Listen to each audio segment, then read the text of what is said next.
இயேசு கிறிஸ்துவின் இனிய நாமத்தில் வாழ்த்துக்கள். இந்த நாளிலும் மார்க் எழுதின சுவிசேஷம் 1வது அதிகாரம் 14வது வசனத்திலிருந்து 2வது அதிகாரம் 12வது வசனம் வரையிலும் நாம் கற்றுக்கொள்ளப் போகிறோம். நேற்றைய தினத்தில் அவர் ஞான ஸ்நானம் பெற்று பரலோகம் திறந்திருக்கிறதையும் தேவ ஆவியானவர் தன்மேல் இறங்கி வருகிறதையும் பிதாவாகிய தேவனுடைய சத்தத்தை இவர் என்னுடைய நேசகுமாரன், இவரில் பிரியமாயிருக்கிறேன் என்கிற சத்தத்தையும் கேட்ட பின்பாக ஆவியானவரால் வனாந்தரத்திற்கு கொண்டு போகப்பட்டு 40 நாளளவும் உபவாசித்த அந்த நாட்களிலே சத்ருவினுடைய அந்த தாக்குதலை ஆண்டவர் வசனம் என்கிற வாளை ஏந்தி முறியடித்த பின்பாக அவர் தொடங்கின ஊழியங்களை குறித்து இங்கே மார்க் எழுத ஆரம்பிக்கிறார். அவரது வார்த்தைகள் எப்படி இருந்தது, பிரசங்கம் எப்படி இருந்தது என்கிற காரியத்தை, வார்த்தைகளில் அவருடைய வல்லமை எப்படி இருந்தது என்று சொல்லி 14வது வசனத்திலிருந்து 20வது வசனம் வரையிலும் அங்கே மார்க் எழுதியிருக்கிறதை பார்க்கிறோம். யோவான் காவலில் வைக்கப்பட்ட பின்பு இயேசு கலிலேயாவிலே வந்து தேவனுடைய ராஜ்யத்தின் சுவிசேஷத்தை பிரசங்கித்து, காலம் நிறைவேறிற்று, தேவனுடைய ராஜ்யம் சமீபமாயிற்று, மனம் திரும்பி சுவிசேஷத்தை விசுவாசியுங்கள் என்று சொல்லி ஆண்டவர் அங்கே பிரசங்கிக்க ஆரம்பித்ததை பார்க்கிறோம். காலம் நிறைவேறிற்று, தேவனுடைய ராஜ்யம் சமீபமாயிற்று, மனம் திரும்பி மனுஷர்கள் ரட்சிக்கப்பட வேண்டிய அந்த நற்செய்தியை விசுவாசியுங்கள் என்று ஆண்டவர் பிரசங்கிக்கிறதை பார்க்கிறோம். அப்படி பிரசங்கிக்கிற அதனைத் தொடர்ந்து ஊழியங்களுக்கும் தொடர்ச்சியாக ஆட்களை ஆயத்தப்படுத்துகிறார். பிரசங்கம் மாத்திரமல்ல, கலிலேயா கடலோரம் நடந்து போகையில் மீன்பிடிக்கிறவர்களாகிய சீமோனும் அவன் சகோதரன் அந்திரேயாவும் அவர்களை பார்க்கிறார். 19ஆம் வசனத்தில் சற்று அப்புறம் போனபோது செபதேயின் குமாரனாகிய யாக்கோபும் அவன் சகோதரன் யோவானும் படகிலே வலைகளை பழுது பார்த்து கொண்டிருக்கிறதை பார்க்கிறார். வசனம் 17, என் பின்னே வாருங்கள், உங்களை மனுஷரை பிடிக்கிறவர்கள் ஆக்குவேன் என்று அழைக்கிறதை பார்க்கிறோம். 20ஆம் வசனத்தில் அங்கே யாக்கோபையும் யோவானையும் பார்த்து அவர்களையும் ஆண்டவர் மனுஷர்களை பிடிப்பதற்கு அழைத்ததை நாம் பார்க்கிறோம்.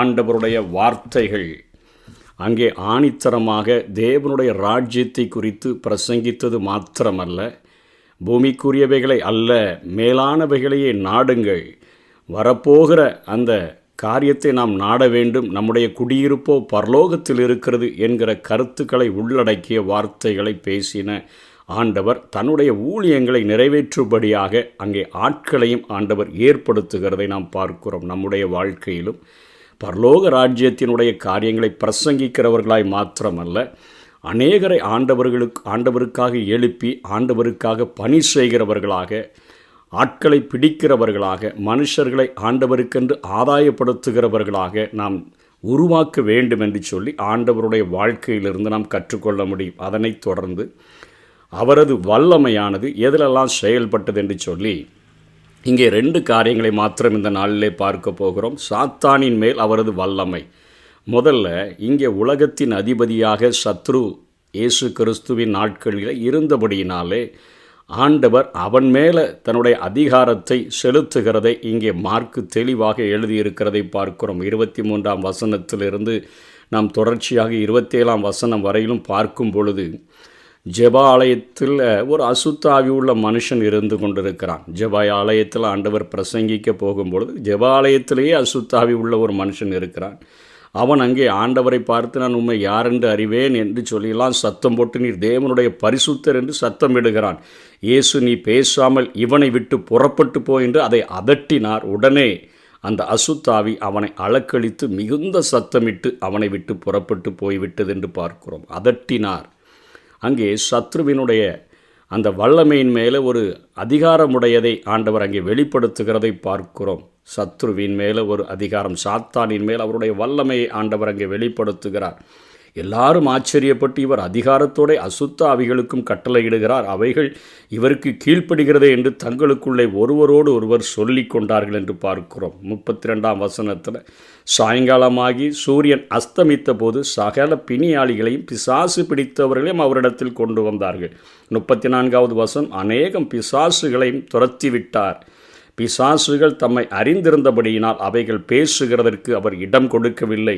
39ஆம் வசனம் கலிலேயா நாடெங்கும் அவர்களுடைய ஜெப ஆலயங்களில் அவர் பிரசங்கம் பண்ணி கொண்டும் பிசாசுகளை துரத்தி கொண்டும் இருந்தார். அவருடைய ஊழியத்தின் ஒரு பகுதி சத்ருவினுடைய கோட்டைகளை ஆண்டவர் பிடிக்கிறவராக, சத்ரு யாரையெல்லாம் பிடிச்சு வச்சிருந்தானோ, யாரையெல்லாம் தனக்குள்ளாக ஆதாயப்படுத்தி வச்சிருந்தானோ அவனை சென்று தாக்கி அவனுடைய வல்லமையை தன்னுடைய வல்லமையினால் முறியடித்ததை இங்கே நம்ம பார்க்கிறோம். அதனைத் தொடர்ந்து வியாதிகளின் மேலே அவருடைய வல்லமை எப்படியாக செயல்பட்டது என்பதையும் மார்க் இந்த அதிகாரத்திலிருந்து 2வது அதிகாரம் 12 வரையிலும் அவர் எழுதியிருக்கிறதை பார்க்கிறோம்.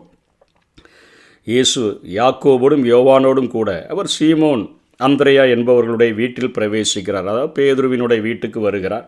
சீமோனுடைய மாமி ஜுரமாய் கிடக்கிறாள். இயேசு கிட்ட போய் அவள் கையை பிடித்து அவளை தூக்கி விட்டார். உடனே ஜுரம் அவளை விட்டு நீங்கிட்டு அப்பொழுது அவர்களுக்கு பணிவிடை செய்தாள் என்று பார்க்கிறோம்.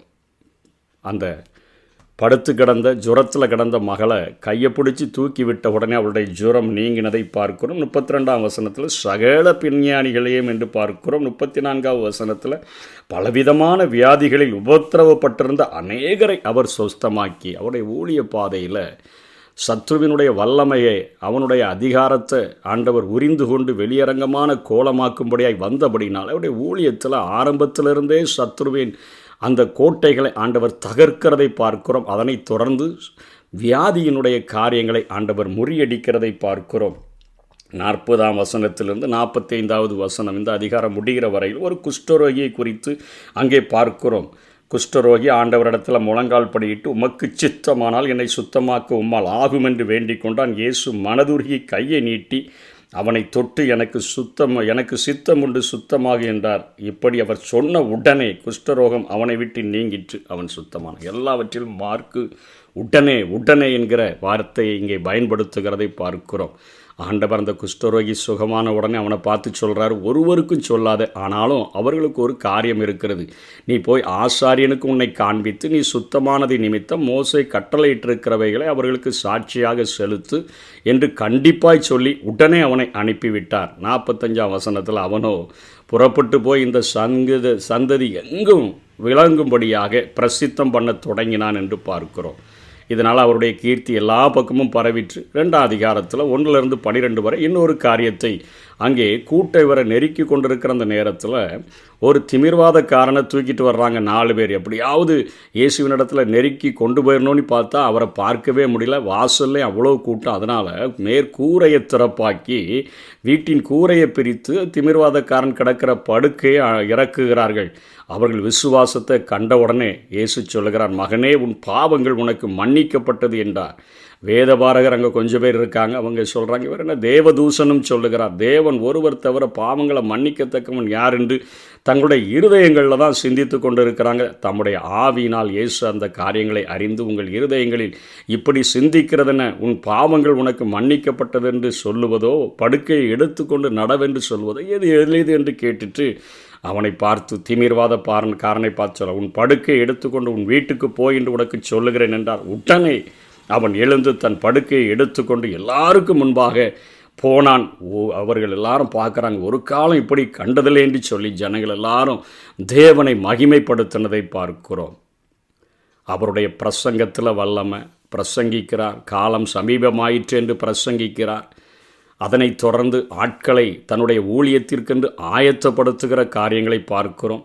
அதனைத் தொடர்ந்து அவருடைய வல்லமையானது 2 காரியங்களை பார்க்கிறோம். சாத்தானின் மேல் அவரது வல்லமை, அதே போல் வியாதிகளின் மேலே அவரது வல்லமையை பார்க்கிறோம். நாளைய தினத்தில் மீது 2 காரியங்களிலே அவரது வல்லமையை எப்படி ஆண்டவர் செயல்படுத்தினார் என்கிற காரியங்களை பார்க்கிறோம். நம்முடைய ஊழியத்திலையும் ஒரு தெளிவான தரிசனத்தை பெற்றவர்களாக வானம் எனக்காக எப்பொழுதும் திறந்திருக்கிறது, தேவ ஆவியானவர் என்னை நடத்தும்படியாக என்மேல் தங்கியிருக்கிறார், தேவனுக்கு பிரியமானவைகளை நான் செய்கிறபடியினால் எப்பொழுது அவரிடத்திலிருந்து எனக்கு ஒரு சர்டிஃபிகேட் கிடைக்கிறது, இவன் எனக்கு பிரியமானவன், என் இருதயத்திற்கு ஏற்றவன் என்கிற சர்டிஃபிகேட் கிடைக்கிறது. அதோடு கூட நான் என் எல்லைகளிலே இருந்து விடாதபடி சத்ருவின் எல்லைகளிலே சென்று நான் அவனை தாக்கி அவன் ஆக்கிரமித்திருக்கிற ஆக்கிரமிப்புகளை அகற்றி அவர்களை ஆண்டவருக்கென்று ஆதாயப்படுத்தும்படியாகவும் அதனைத் தொடர்ந்து வியாதியில் உபத்திரவப்படுகிற ஜனங்களை இயேசுவின் நாமத்தில் விடுதலை செய்து அவருடைய வல்லமையை விளங்க பண்ணுகிற ஒரு ஊழியத்தை, ஒரு உயிருள்ள ஊழியத்தை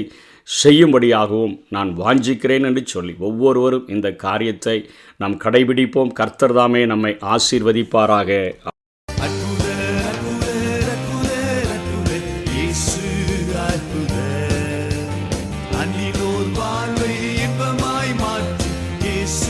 I